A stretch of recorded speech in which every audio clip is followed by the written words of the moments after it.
So I think that the overall math still would check out that I've told people on the podcast, which is if your debt to income ratio is over 2 to 1, you'd still go for forgiveness.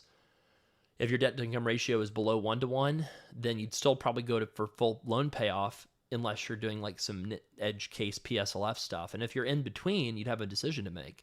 If you're in between, you could say, well, I want to go ahead and pay back my loans now and refinance and get rid of them.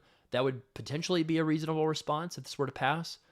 But at the same time, if it was me, if I had a really significant amount of debt, I think I'd probably want to see what I qualify for and probably maybe hedge my bets a little bit and try to hold off on making any decisions until we see, who wins the 2028 election, to be frank.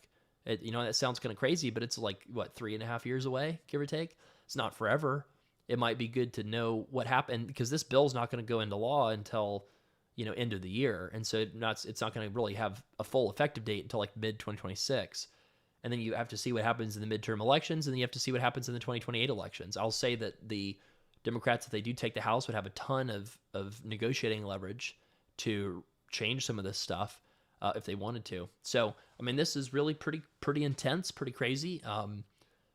I will say that I do think in the end, the grandfathering in of people on the new IBR plan will survive. I do think the loan limits that they're proposing are going to get raised a lot, because professional schools are absolutely going to howl about this and lobby with every power that they have.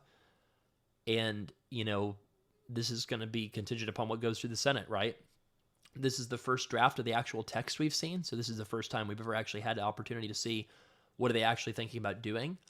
But my prediction is they're going to face a huge response from borrowers, from schools. That's going to be overwhelmingly negative. And you might say, well, why would they care?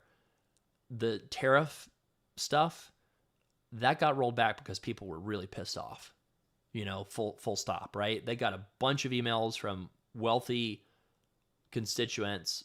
A lot of people did from swing districts, a lot of senators did, and they were furious responses, and they backed off because at the end of the day, they do know that President Trump will not be running for a third term, even though, headlines notwithstanding. They all know that. The people in swing districts all know that.